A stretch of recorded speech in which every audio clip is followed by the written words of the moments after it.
श्री राम दोस्तों, आप लोग कैसे हैं? आप लोग का स्वागत है मेरे चैनल श्री धार्मिक ग्रंथ टीवी में। तो आज मैं आप लोगों के लिए फिर से लेकर आ गई हूँ रामचरितमानस का दोहा नंबर 36वां। तो आप लोग रोज़ मेरी वीडियो देखिए और रोज़ मैं रामचरितमानस का वीडियो आप लोगों के लिए बनाकर लाऊंगी दोस्तों। और आप लोग मेरे वीडियो को ज़्यादा से ज़्यादा शेयर करिए जिससे कि रामचरितमानस का पाठ सबको सुनने को मिले। तो आप लोग लाइक सब्सक्राइब शेयर ज़रूर कर दीजिएगा और मेरे वीडियो को ज़रूर से आप लोग आगे बढ़ाइए, जिससे कि घर घर रामचरितमानस सुने और राम जी के चरित्र को सब लोग समझें और अपने जीवन में उतारे दोस्तों। तो चलिए आज का वीडियो शुरू करती हूँ। दोहा नंबर 36। इस कथा में बुद्धि से विचार कर जो चार अत्यंत सुंदर और उत्तम संवाद भुसुंडी, गरुड़, शिव पार्वती, याज्ञवल्क्य, भरद्वाज और तुलसीदास और संत रचे हैं, वही इस पवित्र और सुंदर सरोवर के चार मनोहर घाट हैं।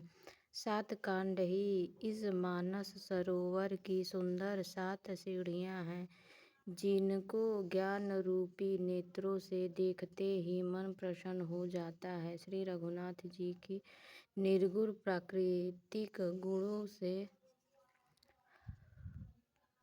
अतीत और निर्बाध एक रस महिमा का जो वर्णन किया जाएगा, वही इस सुंदर जल की अथाह गहराई है। श्री रामचंद्र जी और सीता जी का यश अमृत के समान जल है। इसमें जो उपमाएं दी गई है, वही तरंगों का मनोहर विलास है। सुंदर चौपाइयाँ ही इसमें घनी फैली हुई पुरैन कमलिनी है और कविता की युक्तियाँ सुंदर मणि मोती उत्पन्न करने वाली सुहावनी सीपियाँ हैं। जो सुंदर छंद, सूरठे और दोहे हैं, वही इसमें बहुरंगे कमलों के समूह सुशोभित हैं।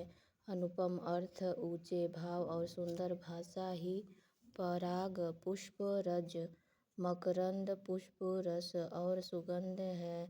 सत्कर्मों, पुण्यों के पूज्य भौरों की सुंदर पंक्तियाँ हैं। ज्ञान, वैराग्य और विचार संत हैं।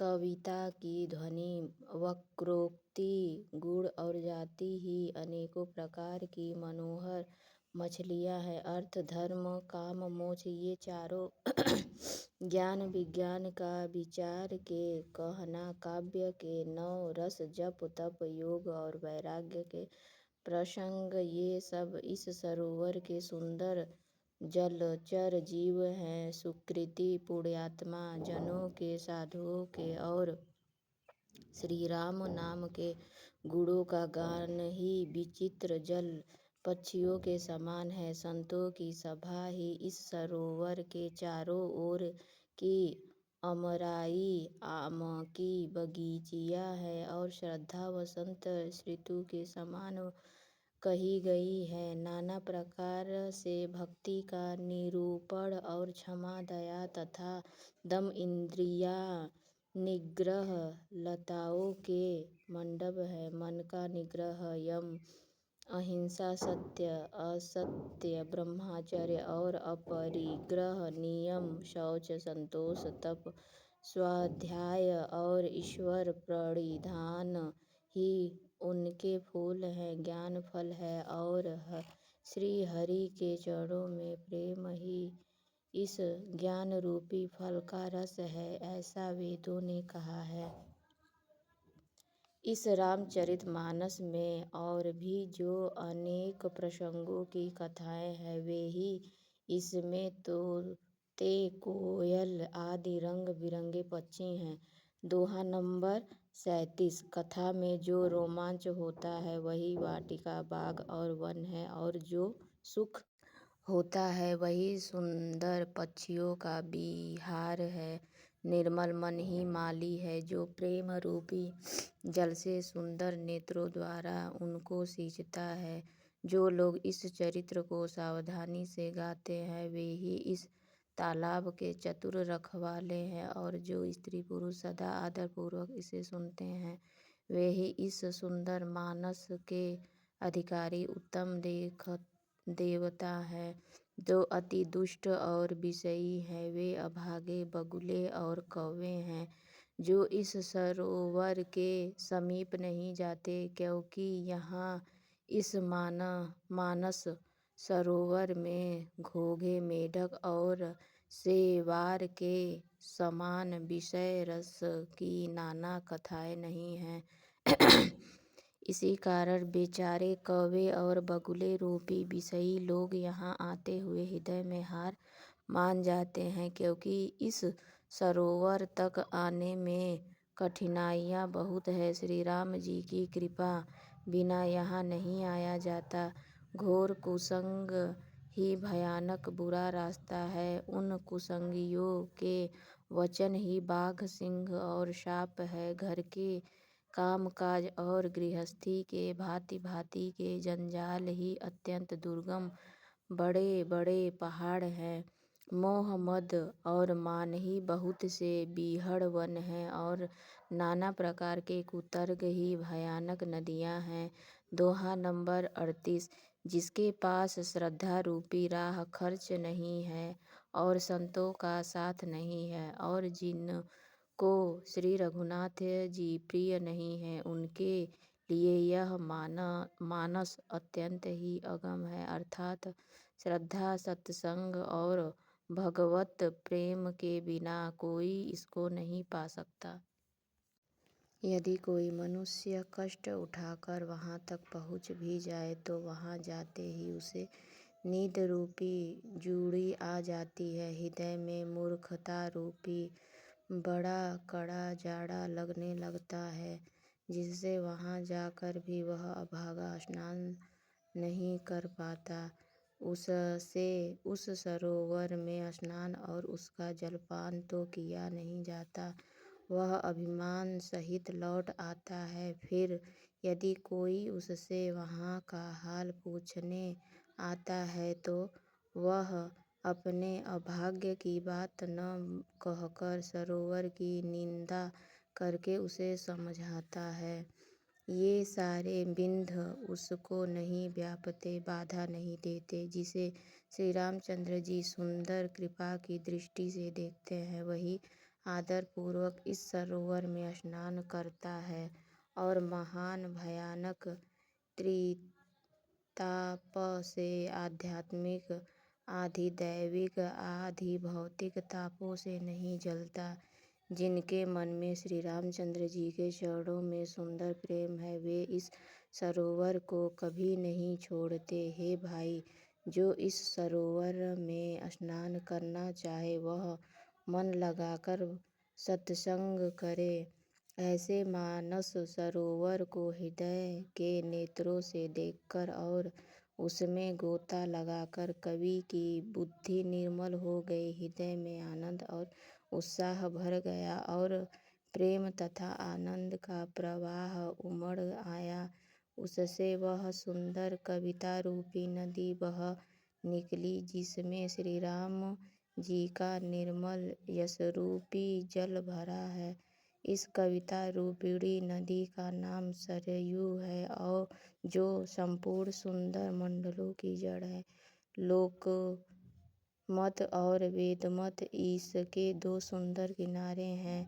यह सुंदर मानस सरोवर की कन्या सरयू नदी बड़ी पवित्र है, और कलयुग के छोटे बड़े पाप रूपी तिनकों और वृक्षों को जड़ से उखाड़ फेंकने वाले हैं। दोहा नंबर 29। तीनों प्रकार के श्रोताओं का समाज ही इस नदी के दोनों किनारों पर बसे हुए पूर्वे गांव और नगर है, और संतों की सभा ही सब सुंदर मंडलों की जड़ अनुपम अयोध्या जी हैं। सुंदर कीर्ति रूपी सुहावनी सरयू जी राम भक्ति रूपी गड़ा जी में जा मिली। छोटे भाई लक्ष्मण सहित श्री राम जी के युद्ध का पवित्र यशरूपी सुहावना महानद सोन उसमें आ मिला। दोनों के बीच में भक्ति रूपी गणा जी की धारा ज्ञान और वैराग्य के सहित शोभित हो रही है। ऐसी तीनों तापों को डराने वाली यह तिमुहानी नदी राम स्वरूप रूपी समुद्र की ओर जा रही है। इस कीर्ति रूपी सरयू का मूल मानस श्री रामचरित्र है और यह राम भक्ति रूपी गणा जी में मिली है, इसलिए यह सुनने वाले सज्जनों के मन को पवित्र कर देगी। इसके बीच बीच में जो भिन्न भिन्न प्रकार की विचित्र कथाएं हैं वे ही मानो नदी तट के आस पास के वन और बाग हैं। श्री पार्वती जी और शिव जी के विवाह के बाराती इन नदी में बहुत प्रकार के असंख्य जलचर जीव हैं। श्री रघुनाथ जी के जन्म की आनंद बधाइयाँ ही इस नदी के भंवर और तरंगों की मनोहरता है। दोहा नंबर 40। तीनों प्रकार के श्रोताओं का समाज ही इस नदी के दोनों किनारों पर बसे हुए पूर्वे गांव और नगर हैं और संतों की सभा भी सब सुंदर मंडलों की जड़ अनुपम अयोध्या जी हैं। सुंदर कीर्ति रूपी सुहावनी सरयू जी राम भक्ति रूपी गणा जी में जा मिली। छोटे भाई लक्ष्मण सहित श्री राम जी के युद्ध का पवित्र यश रूपी सुहावना महानद सोन उसमें आ मिला। दोनों के बीच में भक्ति रूपी गणा जी की धारा ज्ञान और वैराग्य के सहित शोभित हो रही है। ऐसी तीनों पापों को डराने वाली यह तिमुहानी नदी राम स्वरूप रूपी समुद्र की ओर जा रही है। इस कीर्ति रूपी सरयू का मूल मानस श्री रामचरित्र है और यह राम भक्ति रूपी गणा जी में मिली है, इसलिए यह सुनने वाले सज्जनों के मन को पवित्र कर देगी। इसके बीच बीच में दो भिन्न भिन्न प्रकार की विचित्र कथाएं हैं, वे ही मानो नदी तट के आस पास के वन और बाग हैं। श्री पार्वती जी और शिव जी के विवाह के बाराती इस नदी में बहुत प्रकार के असंख्य जलचर जीव हैं। श्री रघुनाथ जी के जन्म की आनंद बधाइयाँ ही इस नदी के भंवर और तरंगों की मनोहरता है। आज का वीडियो बस यहीं तक है दोस्तों। कल फिर मैं आप लोगों के लिए रामचरितमानस का 40वां दोहा लाऊंगी।